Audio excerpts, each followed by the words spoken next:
नमस्कार दोस्तों, stock market studies में फिर से एक बार आपको बहुत-बहुत स्वागत है। तो आज यहाँ पे मैं डिस्कशन करने वाला हूँ एक ऐसे कंपनीज़ के बारे में, देखा जाए तो वो कंपनी एक फर्टिलाइज़र इंडस्ट्री से बिलॉन्ग करते हैं और देखा जाए तो कंपनी एक पीएसयू कंपनी आप बोल सकते हैं। क्योंकि इस कंपनी का 70% से भी ज़्यादा होल्डिंग गवर्नमेंट के पास है। तो कौन-सा वो फर्टिलाइज़र कंपनी है, जिसके बारे में आज डिस्कस करूँगा? जो कंपनी एक बार नहीं 2-2 बार एक ही साथ डिविडेंड देने वाला है। तो बहुत बड़ा डिविडेंड कंपनी अनाउंसमेंट कर चुके हैं क्योंकि आप सभी जानते हैं गवर्नमेंट कंपनी कुछ दे ना दे आपको डिविडेंड लगातार देते रहते हैं। चाहे वो कंपनी का प्रॉफिट ज़्यादा हो, कम हो, कुछ भी हो, वो डिविडेंड देते रहते हैं। क्योंकि वो चाहते हैं कस जितने सारे इन्वेस्टर हैं उस कंपनी के माध्यम से डिविडेंड उसको मिलता रहे और साथ ही साथ वो उस कंपनी के ऊपर बने रहे। तो क्या आपको इस कंपनी के ऊपर निवेश करना चाहिए? तो चलो मैं आज बात करूँगा आरसीएफ के बारे में। तो राष्ट्रीय केमिकल फर्टिलाइज़र के बारे में, जो एक बहुत बड़ा अपडेट दे चुके हैं। कंपनी 2-2 बार करके डिविडेंड का अनाउंसमेंट कर चुके हैं। तो उसी के बारे में डिस्कस करूँगा और कंपनी के बारे में जानकारी दूँगा। साथ ही साथ टेक्निकली चार्ट पैटर्न भी आपको दिखाऊँगा। तो वीडियो को लास्ट तक देखना और अभी तक आपने इस चैनल को सब्सक्राइब नहीं किया है तो ज़रूर कर लीजिएगा क्योंकि आपको daily basis stock market information update इसी चैनल के माध्यम से मिलता रहेंगे। तो चलो देख लेते हैं आज के स्टॉक के बारे में। तो सबसे पहले बता दूं डिविडेंड एक ऐसे मतलब इन्वेस्टर के लिए ऐसे एक पॉजिटिव पार्ट है जो लगातार उसको मिलने के कारण एक एक्स्ट्रा बेनिफिट उसको मिलता रहता है।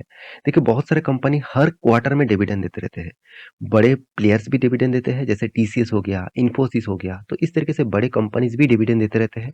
साथ ही साथ आप देखेंगे छोटे प्लेयर्स भी डिविडेंड देते रहते हैं, साथ ही साथ गवर्नमेंट कंपनी भी डिविडेंड देते रहते हैं। तो डिविडेंड देने का मेन मकसद है कंपनी का जो एक्स्ट्रा बेनिफिट होता है, एक्स्ट्रा जो प्रॉफिट होते हैं, वो पैसे को वो एज ए शेयर होल्डर को एज ए डिविडेंड के हिसाब से वो देते हैं।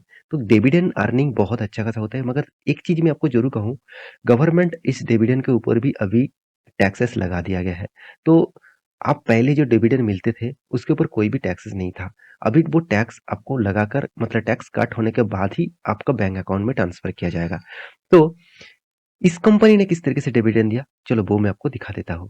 तो आप ध्यान से देखेंगे तो राष्ट्रीय केमिकल एंड फर्टिलाइजर लिमिटेड जो है, वो देखा जाए तो फर्टिलाइजर इंडस्ट्री से बिलोंग करते हैं और ये टोटली गवर्नमेंट प्रोजेक्ट है। मगर कंपनी खुद का जो बिजनेस है उसमें थोड़ा सा चेंजिंग भी लेके आ रहे हैं। देखिए यहाँ पे सोलर पैनल के ऊपर, थर्मल पावर के ऊपर, इस तरीके से प्रोजेक्ट के ऊपर भी कंपनी अभी काम करना स्टार्ट कर चुके हैं। तो कंपनी का जो मदर बिजनेस है, कंपनी जिस बिजनेस के माध्यम से सबसे ज़्यादा रेवेन्यूज़ कमाते हैं, वो है फर्टिलाइज़र के ऊपर। तो चलो मैं आपको कंपनी का जो गुड न्यूज़ है, वो सबसे पहले आपको दिखा देता हूँ। तो यहाँ पे देखिए दिग्गज वेबसाइट आपको मैं लेके आया हूँ बिज़नेस स्टैंडर्ड के ऊपर। तो बिज़नेस स्टैंडर्ड के ऊपर जाकर इस न्यूज़ को देख सकते हैं। पूरा क्रेडिट मैं इस साइट को दूँगा, इस तरीके से न्यूज़ पब्लिश करने के लिए। तो यहाँ पे क्या बताया जा रहा है? आरसीएफ मतलब आप देखेंगे राष्ट्रीय केमिकल फर्टिलाइज़र बोर्ड ओकेज़ इंटीम डिविडेंड। देखिए यहाँ पे ओकेज़ का मतलब क्या है? देखिए कोई भी अगर डिविडेंड दिया जाता है, कोई भी स्प्लिट, कोई भी बोनस इस तरीके से कुछ चीज़ मतलब लेके आते हैं, तो उससे पहले बोर्ड का अप्रूवल होना ज़रूरी है। तो देखिए 2 तरीके से डिविडेंड होते हैं, एक है इंटरिम डिविडेंड और दूसरा है फाइनल डिविडेंड। तो आप कहेंगे सर इंटरिम डिविडेंड क्या है? फाइनल डिविडेंड क्या है? देखिए इंटरिम डिविडेंड जो होते हैं उसका जो कंपनी का जो बोर्ड होते हैं, कंपनी का जो मैनेजमेंट होते हैं, वो खुद डिसीजन लेते हैं कि कितना परसेंटेज इंटीम डिविडेंड के माध्यम से शेयर होल्डर को दिया जाए। और फाइनल डिविडेंड वो चीज होते हैं, डिविडेंड बोर्ड तो मतलब अप्रूवल दे ही देंगे, उसके बाद शेयर होल्डर को भी अप्रूवल देना पड़ेगा, उसके बाद डिविडेंड मिलेगा। तो देखिए शेयर होल्डर तो हमेशा चाहते ही है इस तरीके से बोनस डिविडेंड पाने के लिए, तो वो तो अप्रूवल हमेशा दे ही देंगे। तो यहाँ पे कंपनी एक बार नहीं 2-2 बार एक साथ आपको डिविडेंड देने वाले हैं। तो कितना डिविडेंड मिलेगा? देखिए इंटरिम डिविडेंड जो है वो कंपनी 1.6 रुपीज का डिविडेंड देने वाला है पर शेयर में।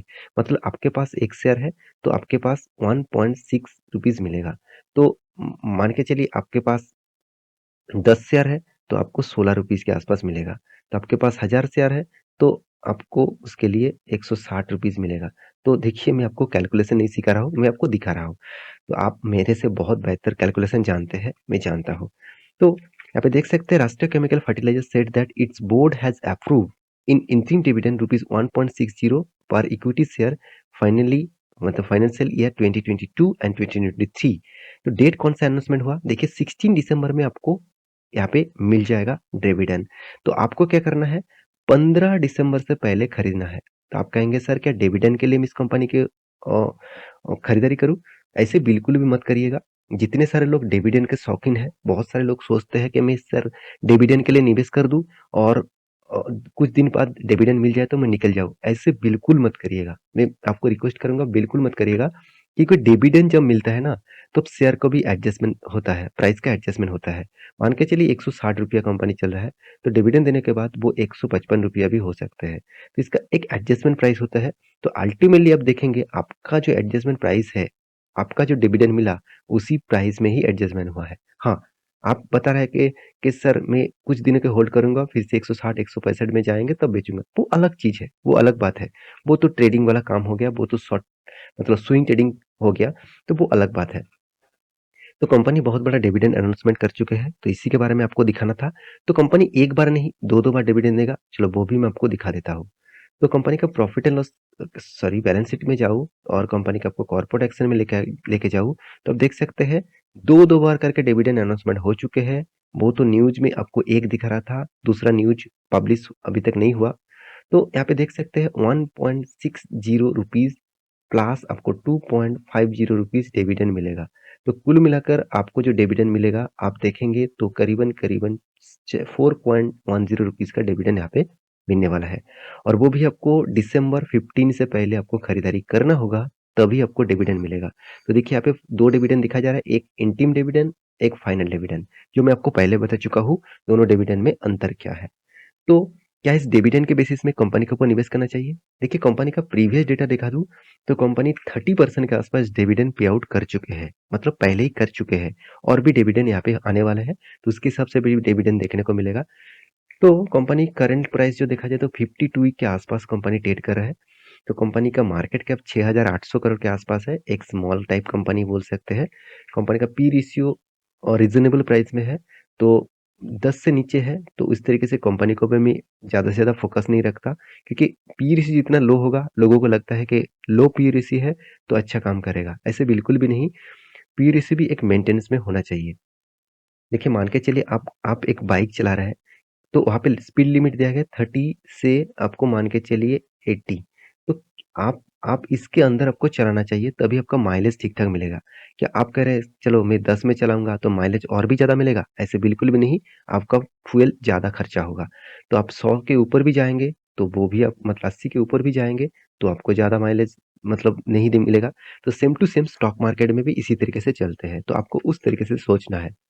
Return of equity, return of capital employed भी ठीक-ठाक है, कंपनी का कर्जा भी ठीक-ठाक है माना जाता है। तो कंपनी का एनुअली इनकम भी देखा जाए तो 700 करोड़ के आसपास है। तो कर्जा थोड़ा-सा ज़्यादा लगा, ₹0.50 के आसपास। तो कंपनी का सेल्स ग्रोथ, प्रॉफिट ग्रोथ हर चीज़ यहाँ पे अच्छा खासा देखने को मिला।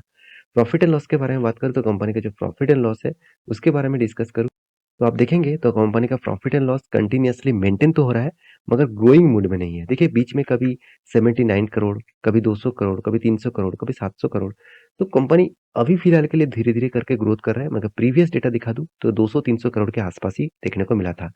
रिटर्न के मामले में कंपनी 3 साल 5 साल में अच्छा खासा सॉरी 3 साल 1 साल में अच्छा खासा रिटर्न दिया। प्रीवियस डेटा दिखा दूँ 10 साल में 5 साल में उतना खास रिटर्न नहीं मिला। तो कंपनी का कम तो सेल्स ग्रोथ है, वो भी पॉजिटिव में है, जो प्रॉफिट ग्रोथ में है, वो भी पॉजिटिव में देखने को मिला है। तो कंपनी का return of equity, return of capital employed आपको बहुत अच्छा खासा देखने को मिला है। अभी कंपनी का टोटल जो शेयर होल्डर है, शेयर होल्डिंग पैटर्न के हिसाब से देखा है तो प्रोमोटर के पास सबसे ज़्यादा होल्डिंग है और इसका प्रोमोटर कौन है? आप देख सकते हैं प्रेसिडेंट ऑफ इंडिया। और उसके बाद देखिए एफआईएस और डीएस के पास उतना ज़्यादा माल नहीं है। पब्लिक पूरा का पूरा माल उठा कर रखा है क्योंकि पब्लिक इस तरीके से कंपनी के ऊपर ज़्यादा इंटरेस्ट दिखाते हैं। कि जो कंपनी डिविडेंड ज़्यादा देते हैं, कंपनी सस्ते में मिल रहा है, तो उस कंपनी के ऊपर वो टूट पड़ते हैं। अगर इस कंपनी का चार्ट पैटर्न आपके सामने ओपन कर दूँ और यहाँ पे जो डेटा है उसके बारे में दिखा दूँ, तो 2 लेवल आपको दिखाऊँगा। यहाँ पे जो एक लेवल है वो ₹131 के आसपास है, तो ये एक बहुत रॉन्ग मतलब strong resistance and supply zone है। साथ ही साथ यहाँ पे भी एक strong and resistance supply zone है 150 रुपीज़ के आसपास। क्योंकि देखिए प्रीवियस डेटा देखा तो देखिए यहाँ पे क्यों स्ट्रॉन्ग रेजिस्टेंस में बता रहा हूँ, इस लेवल को टच करने के बाद बिग क्रैश देखने को मिला। इस लेवल को टच करने के बाद बिग क्रैश देखने को मिला। इसका मतलब इतना जल्दबाजी मत करना। ये जो 2 रेंज है, ये 2 रेंज बहुत स्ट्रॉन्ग है। इस रेंज को तोड़ना पड़ेगा। अगर तोड़ेंगे तभी एक नया रैली देखने को मिलेगा और वो भी तोड़ने के लिए आपको हाई वॉल्यूम चाहिए, हाई फिगर आउट चाहिए।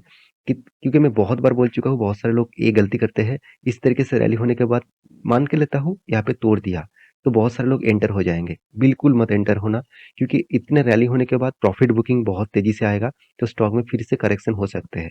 आपको देखना है ब्रेकआउट जाने के बाद रिट्रेसमेंट कर रहा है कि नहीं कर रहा है। अगर रीबैक करके ब्रेकआउट करते हैं तो सोचना वो ब्रेकआउट बहुत स्ट्रांग होता है, क्योंकि यहाँ पे बायर फिर से एंटर हो चुके हैं। तो आपको इस तरीके से टेक्निकली चार्ट पैटर्न सीखना है तो मेरे साथ जुड़े रहिए। तो ये टोटली वीडियो एजुकेशन पर्पस में था। कितने सारे लोगों के पास इस कंपनी का शेयर है जरूर कमेंट करना और मेरे चैनल को सब्सक्राइब भी करना। मिलते हैं नेक्स्ट वीडियो में, तब तक के लिए अच्छे से रहिए, अपने ख्याल रखिए, बाय बाय।